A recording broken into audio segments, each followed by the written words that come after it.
न लगता है आपको साहित्य से, तो साहित्यकार और साहित्य की रचनाएं पूरी 14 ऐसे स्लाइड में हम बात करेंगे। नहीं, अगर इसको देख लिया तो एग्जाम क्रैक हो जाएगा। 14 आपको स्क्रीन पर ये साहित्यकार दिख रहे हैं, इनसे ज्यादा कुछ नहीं पढ़ना है। मैं रचनाओं की ही बात नहीं करूंगा, जितने भी साहित्य में और क्वेश्चन बनते हैं वो भी मैं करूंगा। इस वीडियो को क्वेश्चन के तरीके से ना देखें, क्योंकि ये वीडियो डिस्क्रिप्शन में है, व्याख्यात्मक है। एक एक स्लाइड में पूरी तरीके से साहित्यकार और साहित्यिक रचनाओं को खत्म करेंगे। तो ध्यान से 20 मिनट देना है, और 20 मिनट आपके एग्जाम के ही नहीं पूरे जीवन के लिए सर्वश्रेष्ठ हो जाएंगे। देखिए, तुलसीदास को सबसे पहले लेते हैं। तुलसीदास से कितने जो है क्वेश्चन बनते हैं, और फिर संत कबीरदास को लेते हैं। ऐसे ऐसे 14 स्लाइड आपको देखनी है। देखिए, यहां पर तुलसीदास हेडिंग डाल लीजिएगा, और कंसंट्रेशन भंग नहीं होना चाहिएगा। तुलसीदास जी द्वारा रचित 12 ग्रंथ, क्वेश्चन में कई बार पूछा गया है कि कितने प्रमाणिक ग्रंथ हैं तुलसीदास जी के, तो 12 ग्रंथ को प्रमाणिकता दी गई है। तुलसीदास जी की बात करें तो रामचरितमानस उसमें प्रमुख है।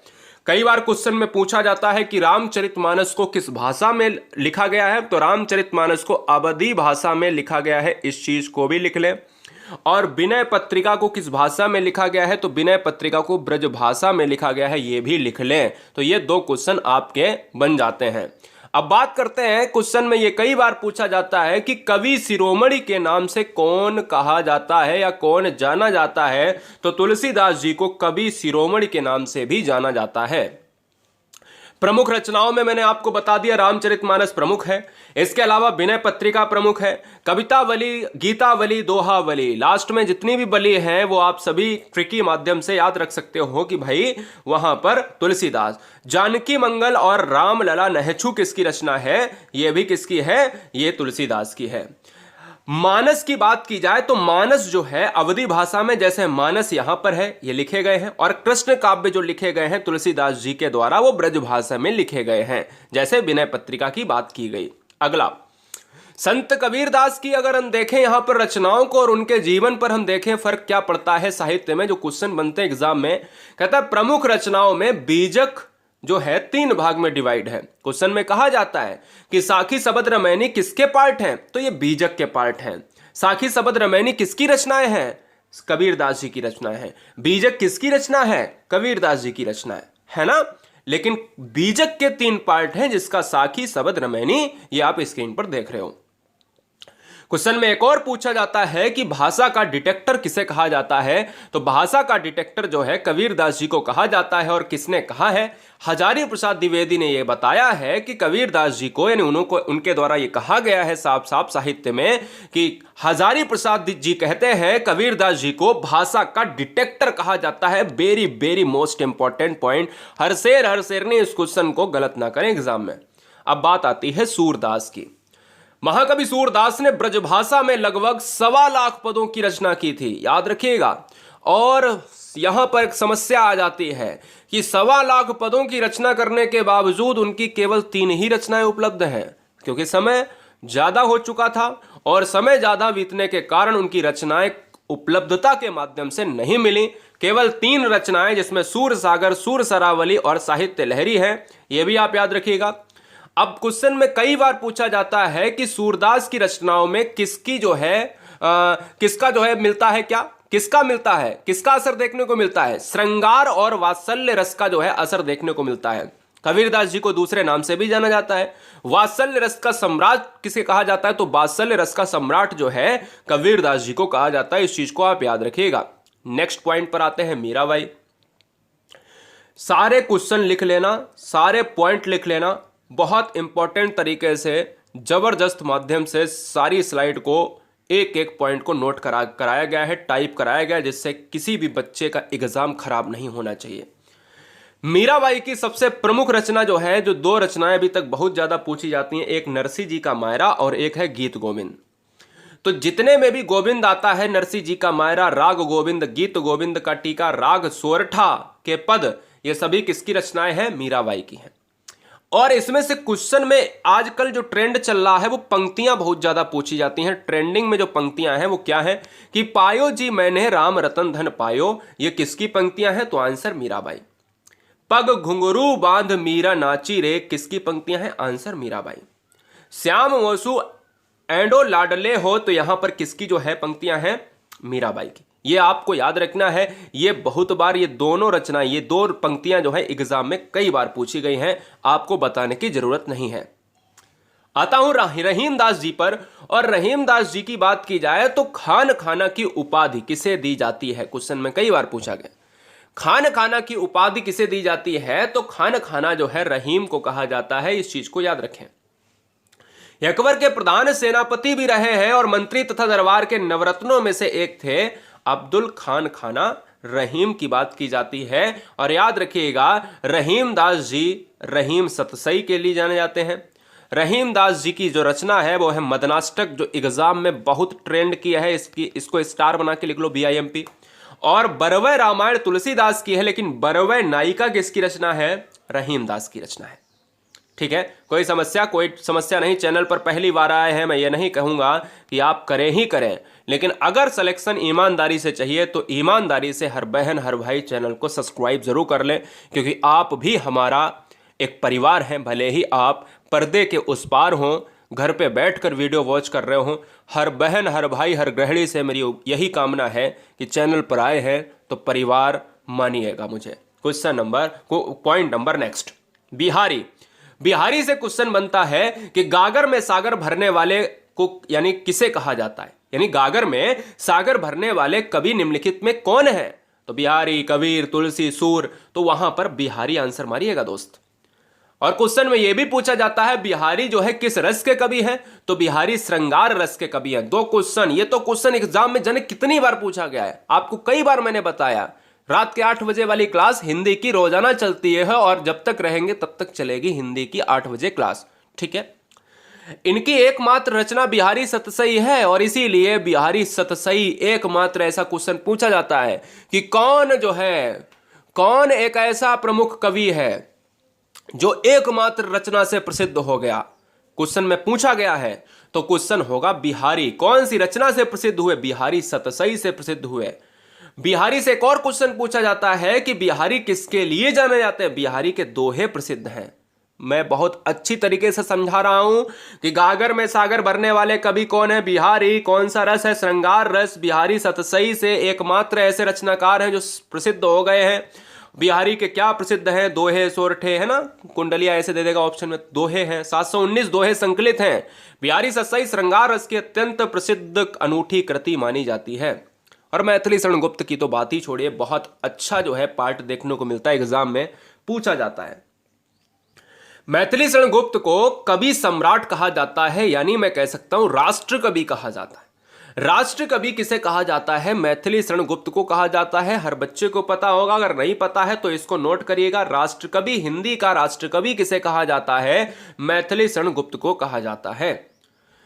मैथिली शरण गुप्त किसके गुरु थे, मैथिली शरण गुप्त आचार्य महावीर प्रसाद द्विवेदी के गुरु थे, याद रखिएगा। और महावीर प्रसाद द्विवेदी से एक क्वेश्चन बनता है कि द्विवेदी का नाम, द्विवेदी युग का नाम किनके नाम पर पड़ा है, तो द्विवेदी युग का नाम जो पड़ा है वो महावीर प्रसाद द्विवेदी के नाम पर पड़ा है।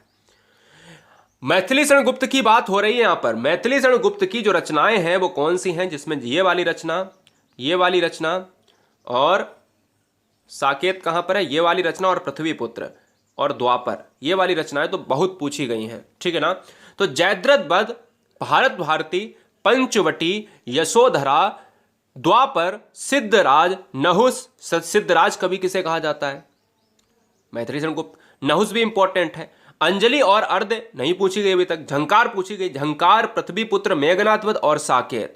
ये क्वेश्चन इंपॉर्टेंट है, जहां पर मैं गोले लगा दूं वो बहुत इंपॉर्टेंट है। ठीक है ना, भारत भारती, पंचवटी, ये इंपॉर्टेंट है।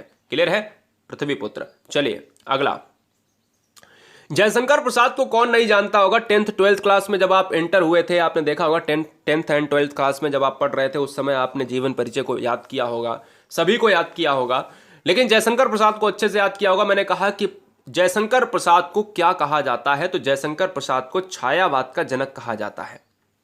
जयशंकर प्रसाद की बात करें दोस्त प्रमुख रचनाओं में, तो कामायनी, आंसू, झरना, लहर, चंद्रगुप्त, स्कंदगुप्त, अजात शत्रु, तितली, कानन कुसुम, प्रेम पथिक, है ना, बहुत सारी रचनाएं हैं, बहुत सारी रचनाएं हैं। यहां पर आप याद रखिए, इन रचनाओं से बाहर कुछ नहीं जाएगा।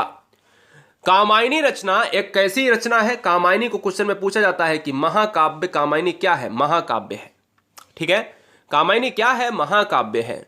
आंसू किसकी रचना है? झरना किसकी रचना है? लहर किसकी रचना है? चंद्रगुप्त, स्कंदगुप्त, अजातशत्रु, तितली, कानन कुसुम, प्रेम पथिक, ये सभी रचनाएं जयशंकर प्रसाद की हैं। इन्हें आधुनिक कविता के सुमेरु भी कहा जाता है, वेरी वेरी मोस्ट इंपॉर्टेंट। झारखंडी कलाधर भी कहा जाता है और छायावाद का जनक भी कहा जाता है।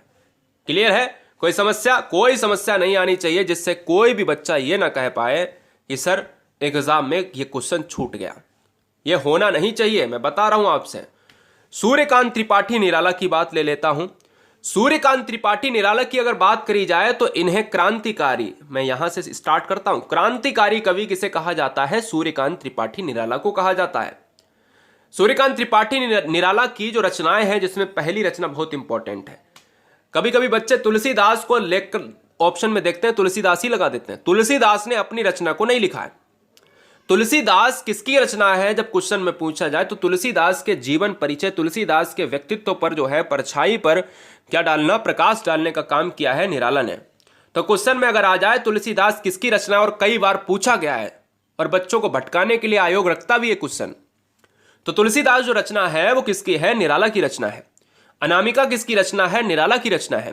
परिमल किसकी रचना है? निराला की रचना है।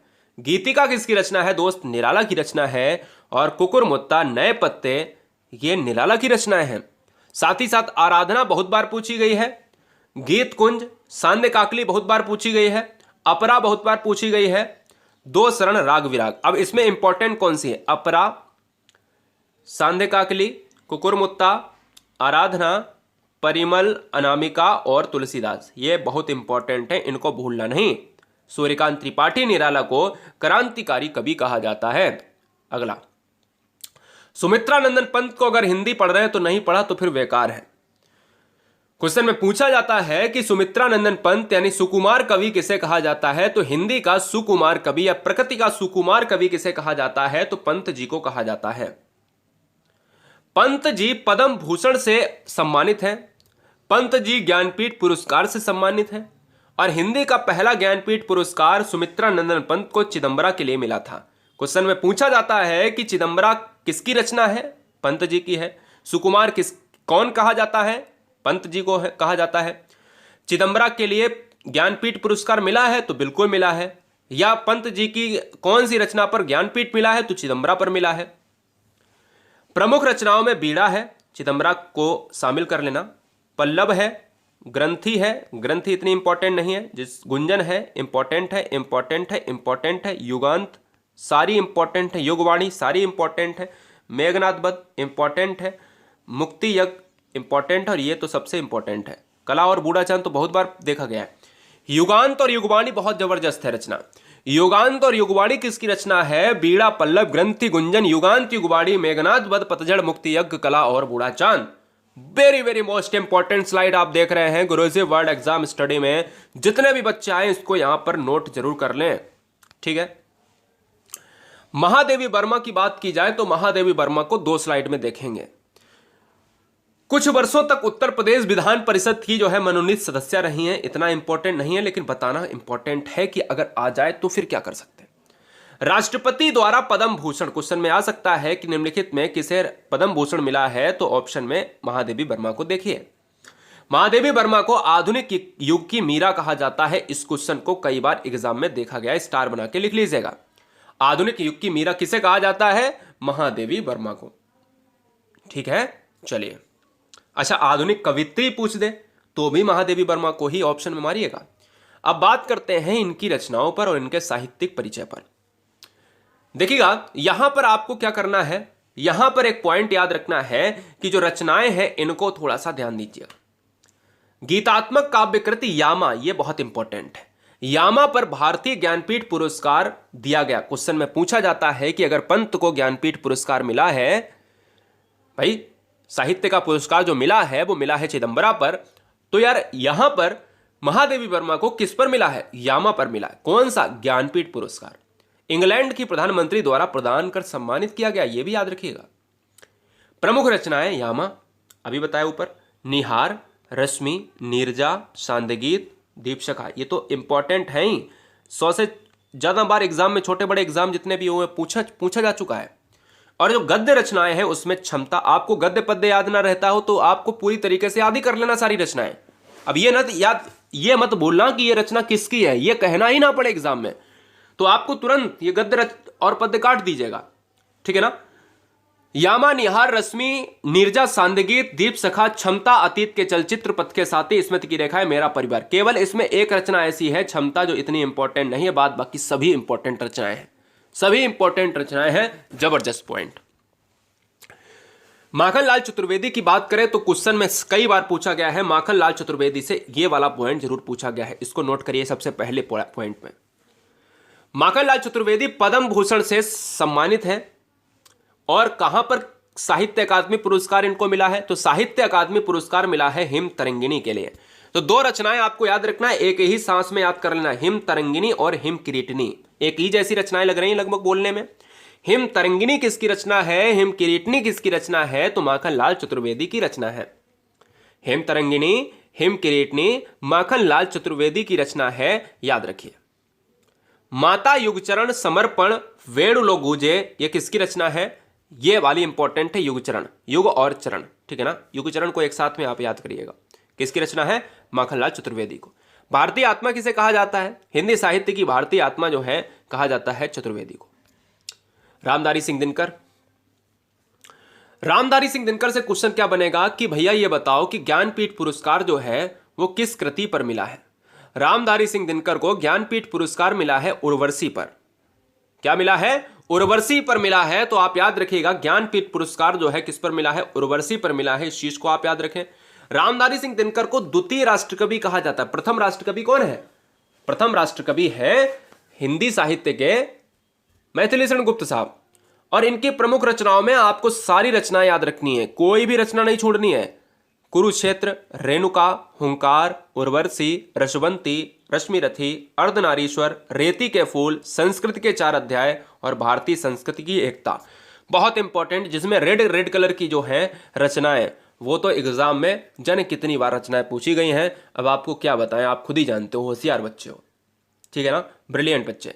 14 ही तो मुझे देखने, 14 मुझे याद कर लेना है, बात खत्म। 99% पेपर फंस जाना है, यहां से 99% पेपर फंस जाना है। चलिए, सोहनलाल द्विवेदी, और ये है आज का लास्ट पॉइंट है, ठीक है ना। सोहनलाल द्विवेदी की जो प्रमुख रचनाएं हैं, भैरवी है, पूजा गीत है, युगाधार है। देखिए युगचरण अलग है, युगांत अलग है। युगांत है पंत की, युगचरण है माखनलाल चतुर्वेदी की, युगाधार किसकी है, सोहनलाल द्विवेदी की। झरना भी देखिए, झरना देखो लिखा है जयशंकर प्रसाद ने भी, ठीक है। लेकिन इनकी जो प्रमुख रचना आपको केवल एक याद रखनी है, दूध बतासा। दूध बतासा को बहुत बार पूछा गया, दूध बतासा को बहुत बार पूछा गया है, केवल एक रचना याद रखना। बाद बाकी हमारा काम है कि आपको 3 से 4 रचनाओं को बताना, जिससे कोई भी बच्चा परेशान